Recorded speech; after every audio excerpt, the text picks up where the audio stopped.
ठेकेदार जौन वोट के बारन सा दल्ला जौना के कहल जाला उहे अच्छा आदमी के पॉलिटिक्स में आवे नहीं खस देत जी। ऐसन कोनो बात नहीं है कि जे माने आई एम द बेस्ट। हम शाम के 1 घंटा गांव के जितना 50-60 गो लड़का बड़न सो कनी के आवेलन से शाम के फ्री में। आज से ना बहुत दिन से हम पढ़ावे नहीं।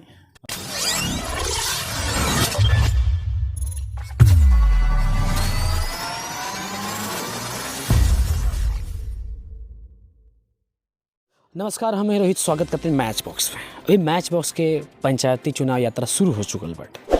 जब मैच बॉक्स की टीम पंचायती यात्रा पर जात रहा एक खास चीज़ देखला सटे। हई बोर्ड जब देखा तनी ये बोर्ड है अजीत उर्फ बिहारी बाबू। पूर्व में वहाँ के विधायक के चुनाव लड़नी। अब सुने में आवता कि भाग संख्या 28 से वहाँ के जिला परिषद के चुनाव लड़ता। माने वो देख सकता नहीं कि जो बड़ा बड़ा नेता होला लोग जो सरपंचों बन जाला, विधायकों बन जाला, तो बड़का बड़का कोठी पिटवा लेला। लेकिन वो गरीब बेटा के हम घरे आइल बानी। यहाँ तक कि वो विधायक के चुनाव लड़ल रहे, वहाँ तक भी हार ना मानस। वो चुनाव लड़ला के बाद जिला पार्षद के भी चुनाव लड़ता और अपना सोच से कुछ परिवर्तन करे के चाहता। देख ली हई अजीत उर्फ बिहारी बाबू के छोटा सा मतलब कह सकता नहीं कुटिया बाटे। भोजपुरी हम सकते मरई टाटी कही नहीं सन, करकट घर कही नहीं सन। तो देख ली हई वास्तविकता बाटे। शिक्षित बाड़े, शिक्षित उम्मीदवार बाड़े, कुछ परिवर्तन लाके चाहता रहे। हम चली वहाँ का हम देखाओ तनी हई देख चली तो पहले में अंतर चलता नहीं तो देख सकता नहीं हई अजीत उर्फ बिहारी बाबू के इहे कुटिया कह सकता नहीं जहाँ सब चीज़ पढ़े नहीं लिखे नहीं, यहाँ तक ये चीज़ सुते नहीं। और यहाँ के छोटा मोटा ऑफिस हटे और जन्म करने के बड़ा बड़ा जन नेता होला न तो उनकर AC वाला रूम होला, ऑफिस होला और AC वाला रूम में लोग रहला।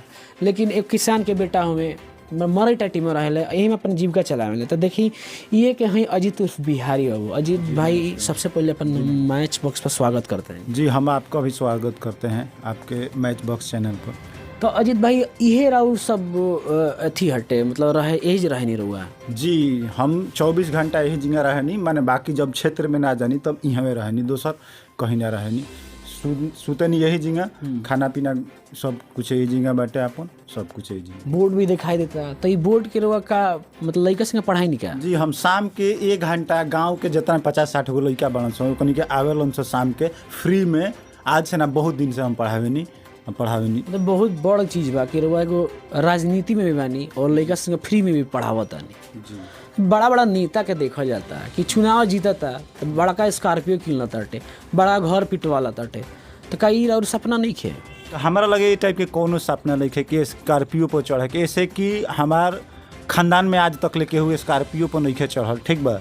आ ना ही हम वो लालसा से आइल बानी कि स्कॉर्पियो पर चढ़ी। हमारा चुनाव लड़े के मेन पर्पस ही बा कि हम समाज में अपना बदलाव ला सके। हमारा समाज में बहुत तरह के ऐसा बुराई बा जौना के राजनीतिक में ही आके ओकरा के मने डिलीट कइल जा सकताटे। तो ये के वजह से हम आइल बानी समाज में, ना कि हमारा स्कॉर्पियो पर चढ़े के बा या लोग के दबदबा बनाए के बा। ऐसा ना हमार बैकग्राउंड बा आ ना ही हमार कोनो पर्पस बा ऐसा करे के। देखल गल कि रवा 109 दरांदा विधानसभा क्षेत्र से सेव छाप से जी विधानसभा का चुनाव लड़नी। तो फिर वो का सोचनी कि हमारा जिला परिषद के चुनाव लड़े के चाहिए, आखिर का करे के चाहता नहीं रुआ जी। देखी ओमे का भइलू कि विधानसभा में का होला कि ओमे लोग व्यक्ति विशेष के नाम वोट देला, ओमे लोग पार्टी के नाम पर वोट देला, ठीक बा। जब तक ले हमरा के लोग ना जानी, हम चाही कि लोग हमरा के दे, हमारा रिस्पॉन्सिबिलिटी पर, हमारा एबिलिटी पर लोग वोट दे। हम का बदलाव कर सकतनी एक के वजह से लोग वोट दे। तो एक के वजह से हम एमे अइनी है कि एमे का बाकी एमे राजनीतिक नहीं है, पार्टी विशेष पर चुनाव ना होला। तो एमे लोग हमरा के समझी आ एमे लोग हमरा के वोट दी। एक इतने पर्पस बा, दूसर कोनो पर्पस नहीं है। काहे कि ओमे आगड़ा पिछड़ा के लड़ाई रहला। लोग चाहतला कि या तो बैकवर्ड जीते या फॉरवर्ड जीते, बस इहे लोग के लागतला कि हमार विधायक अच्छा बा, चोर बा, बढ़िया बा, हमारा बीच में रही कि ना रही, हमारा संगे रही कि ना रही। ऐसे कोनो मतलब ना रहला जनता के। बस ऐसे मतलब रहला कि या तो हमरा हिंकर सरकार बना देवे के बा, न तो हुंकर सरकार बना देवे के बा। लेकिन हमारा मन कहे के बा कि एमे बा जनता की खुद के रिस्पॉन्सिबिलिटी पर वोट देले आ एक वजह से हम अइनी है। अजीत भाई एगो एक चीज़ तारा बारे में हम सोचता नहीं कि देखल जाला कि युवा जो होला न या तो पढ़ाई करेला या तो कमाए चल जाला। तरह संगे ई बाटे कि तू पढ़ाई कर तो राजनीति में मैं भाग आजमाए के चाहता। आखिर का सोच बा, आखिर का सोचे समाज के परिवर्तन करे के चाहत रहो? देखिए राजनीतिक में रहे के पहिलका नंबर शिक्षा के बात करी है तो शिक्षा जब आदमी के हो जाला नु तो अगर ओकरा लगे लालच नहीं खे तो उ चाहेला समाज में जौन बुराई लौके लगला आदमी के। अगर शिक्षा आई नु नॉलेज बढ़ी तबे जाके समाज में का होता टे, कहाँ गरीब मजदूर दबावल जाता रहे, अधिकार और राइट्स छीनल जाता टे, तो उ सब बुझाए लगला। बिना पढ़ला के पहले नहीं खे बुझा सकत, तो जब बुझाए लगी तब रउआ आयम राजनीतिक में। जब रउआ लागी जे ना यहाँ गलती होता तब रउआ आयम वहाँ आ उ चीज़ के मने ओकरा के हटाए के कोशिश करे में रहुआ। तो बस हमरा लागल कि जे समाज में बुराई बा, अगर हम आके समाज में अगर एगो छोटा सा भी हमारा वजह से परिवर्तन हो जाता टे, बदलाव हो जाता टे, तो हमरा ई चीज़ करे के चाहिए। हर एक व्यक्ति के हम कहतनी नु जे भी एजुकेटेड पर्सन बा ओकर पहिलका दायित्व रिस्पॉन्सिबिलिटी जौन होला नु उ की अपना समाज से बुराई के मिटावे। का अजीते और बिहारी बाबू बुराई के समाप्त करे के मादा रखता रहे का? और भी तो लोग बाटे, और भी तो युवा बाटे, वो का नहीं के सोचे? अजीत और बिहारी बाबू काहे सोचता रहे? जी ऐसा कोनो बात नहीं है कि जे माने आई एम द बेस्ट, हम ही सुपर बानी, ऐसा कोनो बात नहीं है। लेकिन हमारा लागता कि हमारा अगर बुराई के मिटा सकतनी तो आई कैन डू इट, ओकरा के हम करतनी। लेकिन आज के जन राजनीति जनरेशन के बात करते, राजनीति के हम बात करता नहीं, जन हम के जनरेशन बाटे, तो का लगातार राजनीति जन बाटे नकारात्मक हो जाता, किसी सकारात्मक में जाता। कैसे कि युवा जन देखल जाता टे पार्टी विशेष के पीछे जिंदाबाद जिंदाबाद करता, भविष्य नहीं के देखत, तो का लगाता कि उ नकारात्मक कि सकारात्मक? जी बिना पर्पसली अगर केहू केहू के झंडा ढोवताटे नु तो ई चीज़ नेगेटिविटी के तरफ जाताटे। अगर रउआ हम जानते नहीं कि जे ई पार्टी हमरा के लीड करके कहाँ ले जाई, एकर पार्टी के आइडियोलॉजी का बा, ई हमरा खातिर का कर सकती है, हमरा देश खातिर का कर सकती है, ई चीज़ जब तक ले युवा ना जानी है तब तक ले गलत आदमी के झंडा ढोई है। हम यह चाहता नहीं, हमहू कहा खुद से चुनाव लड़नी कि जे हमरा कोनो पार्टी के झंडा नहीं के ढोए के। हमरा आपन जौन भी माने समाज में बुराई बा, जौन चीज़ बा ओकरा के कैसे ख़त्म कइल जाई, कोनो पार्टी के विशेष पर नहीं कर सकत। केहू पार्टी के झंडा उठा लेम नु, पार्टी के रूल रेगुलेशन बा उहे रउआ फॉलो करे के पड़ी। जौन कही जानता नहीं रउआ कि यहाँ गलत होता, लेकिन पार्टी कहती है जे ना ओमे वोट के फायदा बा, तो रउआ देख के भी दिल से आ नइखी वो चीज़ के बुराई के मिटा सकत। तो ए के वजह से हम युवा से भी माने निवेदन करें कि भाई पार्टी के बीच पर ना तू जेकरा के भी चुना तारा ओकरा के ऐसा चुनो जौन तहारा लेवल के होके, जौना से आँख में आँख डाल के तू बात कर सको, सवाल पूछ सको। पार्टी अंधभक्ति वाला काम ना कि हई पार्टी बढ़िया भी हम एकरा संगे रहें, या केहू के गुलामी करे वाला काम ना। जौन भी आई जौन अच्छा रही, जौन जनता खातिर काम करी, हमरा खातिर ना जौन जनता खातिर काम करी उहे पार्टी सबसे बेस्ट बिया, आ ओकरे के हम सपोर्ट करम, आ ओकरे के जनता के सपोर्ट करे के चाहिए। हम हर इंटरव्यू में एक सवाल जरूर करेंगे जी कि जिला परिषद के लोग बारे में जाना तो नहीं कि बड़ा बड़ा पोस्टर बैलेट छाप दिले बाटे और अपने आप के जिला परिषद भावी जिला परिषद प्रत्याशी घोषित कर दिले। तो ई बताई वो का मतलब परिवर्तन करी, कितना विकास करी? देखिए बहुत सारे ऐसा कैंडिडेट बने नु कि जिला परिषद के अंदर 16-17 गो काम आवेला, ठीक बनू 17 गो काम आवेला, आ उनका इहो पता नहीं कि जे कौन कौन काम आवेला। आ जिला परिषद के माने का होला, हमारा का दायित्व बा, हम का बदलाव कर सकतनी, हमरा का करे के चाहिए, ये खातिर पतो नहीं खे, आ उ सब आदमी चुनाव लड़ता, ठीक बा। तो खैर अगर जिला परिषद के काम का हम बात बताई रहुआ से तो बहुत थोड़ा टाइम लगी 16-17 काम बताए। एक दूगो हम काम रहुआ के बताओ तनी। सबसे पहिलका काम बाटे नु कि ओमे प्राथमिक शिक्षा बा आ जौन मिडिल शिक्षा बा उ आवेला जिला परिषद के अंदर में, ठीक बा। तो हम यही से जनता से मैंने अपील करें कि हम का करें कि अगर हमरा के रहुआ वोट करतनी तो हम हर रोज़ एगो पंचायत में आएम आ पहले 1 घंटा लइकन सके सरकारी स्कूल में जौन लइका बन सब ओकनी के पढ़ाएं। ओकरा बाद में आम जनता के जौन काम होई ओकरा के हम सुने। मान लीजिए कौनो भी जीता था, दूसरों कोई अगर कहता कि हमें टाइप के करम तो रउआ ओकरा के वोट दी, ऐसे कि उ जीती स्कूलिया में आई आ ओकरा बाद रउआ गौवा में आई, तब न रउआ अपन सवाल पूछेम जी आ बात कहें। नहीं तो जीतला के बाद तो 5 साल गायब, तबे आई जब चुनाव आई तो ये से ऐसा आदमी के चुनी नू जो जौन रउआ बीच में आवे रहे रउआ क्षेत्र के होके बाहर से आदमी आई कुछ पैसा माने दे दी गरीब आदमी के कहीं मदद कर दी 2-4-5 हज़ार दे दी केहू के द्वार के सामने नाला बनल बट बहुत अटे तो ओकरा के बनवा दी बस वोट मिल गई जीत गई अब करोड़ों रुपया उ कमाते अपना घरे आराम से एसी में बैठे। तो ये सब के बदले खातिर नू हम आज जनता से यह कहें कि वैसन आदमी के अब की वोट मत दी, अच्छा आदमी के वोट दी जौन बीच में रह रही। लोग के दावा बा जो वर्तमान के प्रत्याशी मतलब वर्तमान के जौन जनप्रतिनिधि बानी वहाँ के 4 साल पर आवेनी और जनता के बीच जानी तो वहाँ के कैसे विकास करत रहे? जी देखी हमनी के जे जिला परिषद बाटे उनकर घर पहिलका नंबर 1 कॉन्स्टिट्यूएंसी में हईले ना उ तो हम दूसरा जगह के ठीक बनू उ सब आदमी जब बाहर से केहू आवेला तो पहिलका देखेला कि हम केंगो जीते में जीना ऐसे कि वहाँ यहाँ खुद के वोट देवे के भी ओकरा अधिकार नहीं के तो उ का देखेला कि कहाँ मंदिर मस्जिद बनता ओजिंगा 10-20 हज़ार रुपया दे दो, कहाँ गरीब आदमी के लड़की के शादी उदी बा 2-4-10 हज़ार रुपया ओजिंगा दे दो, कहाँ नाला वाला टूटल बा ओजिंगा बनवा दो।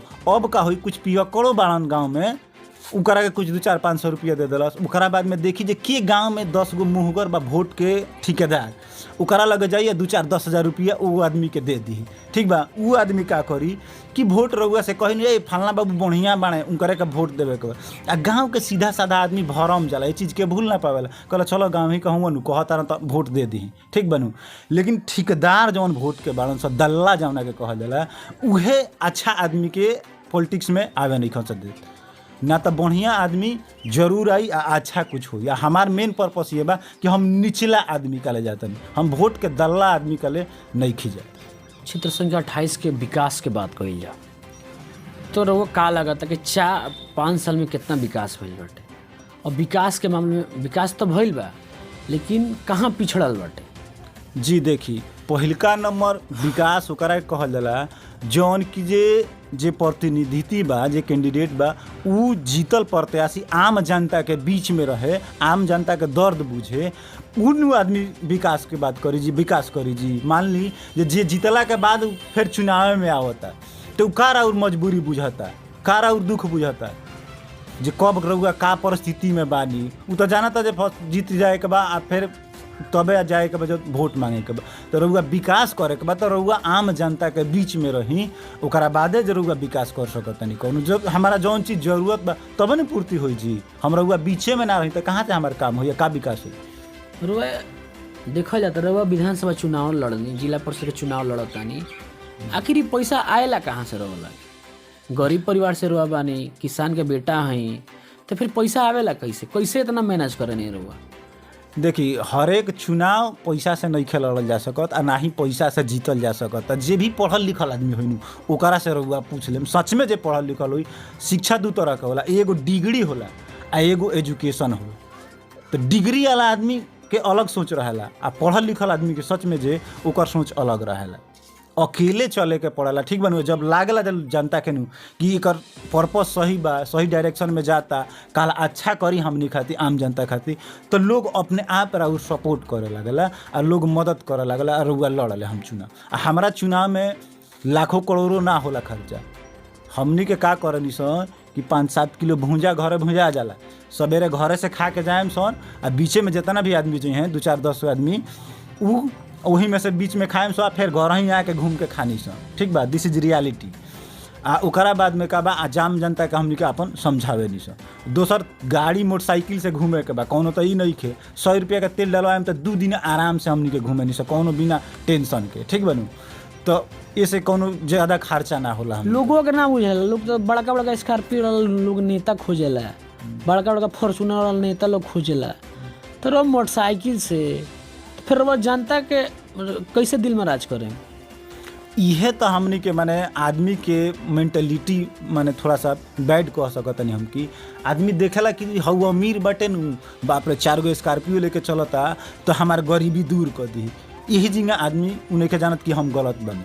उ आदमी आज ओकरा लगे एगो थोड़ा सा मैंने हम बात बतातनी जिकरा लगे आज 5 गो स्कॉर्पियो लेके चलता काल आम जीत जाई आम जनता के पैसा से 2 गो और स्कॉर्पियो किनी 30 लाख के, तो आम जनता नहीं के कह सकत जे काहे हमनी के गरीब के पैसा से तू माने 2-2 स्कॉर्पियो किन लेला।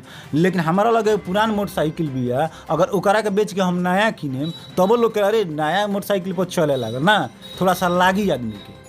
तो यह चीज़ हम देखावे के चाहते नहीं कि चोरी एजिंगा नहीं के, चोरी ओजिंगा बा, लेकिन आदमी के वो चीज़ ना एथी कर सकता।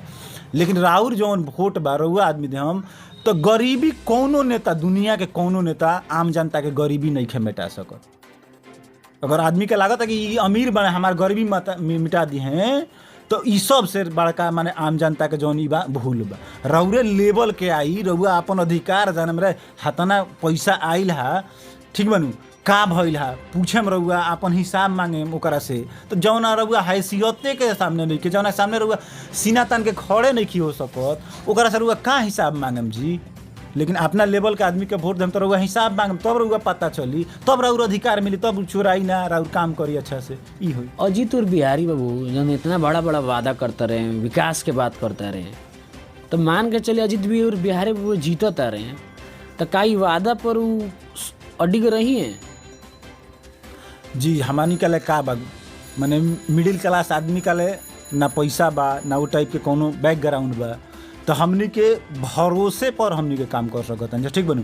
हमार पहिलका काम बा कि जौन भी आम जनता से वादा करम ओकरा के एनी हाउ माने कौनो कष्ट पर हम ओकरा के पूरा करम। जैसे हम कहत नहीं कि हम अगर जीतत तनी, अगर जनता हमरा के वोट देती है, तो हम हर रोज एगो पंचायत में जाए आ ओकरा बाद में लइकन सबके पढ़ाएम। तो ई चीज़ पहिलका मोस्ट करें कौनो हाल में, ठीक बनू। आम जनता के सही में दबावल गइल बा, काहे लोग गरीब बा, गरीबी के कारण भी राजनीति के बा, एगो बात समझ जाइए।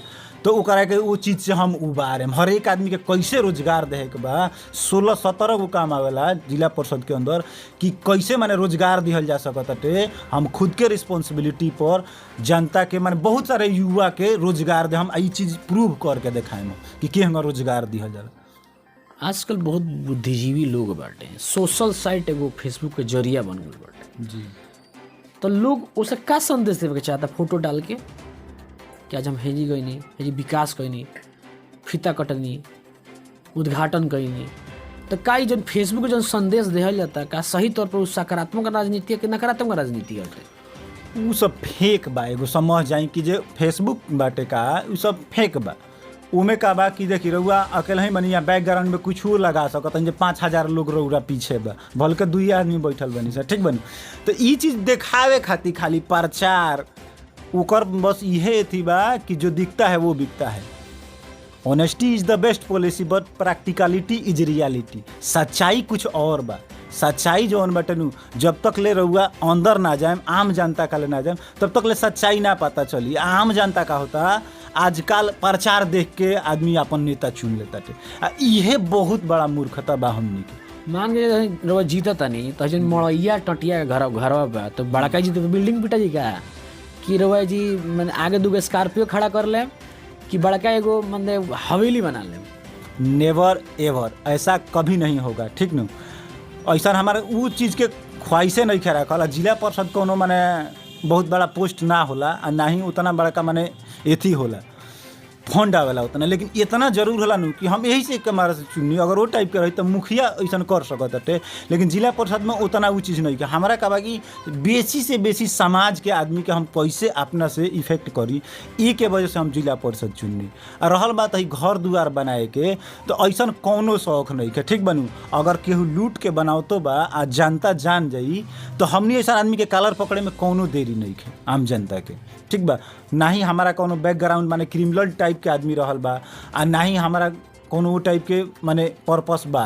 तो हमनी के से आदमी सवाल पूछ ली जे कहाँ से आइल है पैसा, अगर चोरी करके बनाओ तो हम प्रीवियस में रहुआ कहिए चुकल बनी कि ओकरा काले 2 स्कॉर्पियो हुई तो लेके हूँ ना पूछे जाई। लेकिन हमनी का ले एगो पुरान मोटरसाइकिल अगर बेच के नया किन लेम तो 5 आदमी रहुआ आँख में गड़े लगी, ठीक बा। तो ऐसा कोनो उद्देश्य नहीं खे, हम अच्छा करम आ हमारा से भी केहू बेटर आवता तो रहुआ आम जनता से यह रिक्वेस्ट करम कि रहुआ वोट करी, लेकिन सब कैंडिडेट के देखी आ कंपेयर करी जे हु इज़ द बेस्ट, जे अच्छा होके ओकरा के रहुआ चुनी। हमारा वजह से अगर रहुआ अच्छा व्यक्ति के चुन लेता नहीं तो बुझी कि है अजीत कुमार जीत गइल, इनकर यही में भलाई बा, यही में जीत बा। चलिए बहुत अच्छा लगा रहुआ सब बतिया के कि जौन समाज हमेशा के जौन बाटे कि नकारात्मक राजनीति के बारे में इतना दूर तक सोचत हटे तो एगो रउआ सकारात्मक राजनीति के तहत एगो विचारधारा लिया के चाहते। ये बहुत बड़हन चीज़ बाटे। वास्तविकता अब आवे वाला समय में पता चली। ई रहनी अजीत उर्फ बिहारी बाबू जो अपन ओपिनियन बताइनी साफ तौर पर बताइए कि अगर हम आवतनी सत्ता में अगर हम चुनाव जीततनी तो जरूर हम समाज खातिर कुछ ना कुछ विकास करें और विकास के धारा से मुख्य धारा में हम जोड़ें।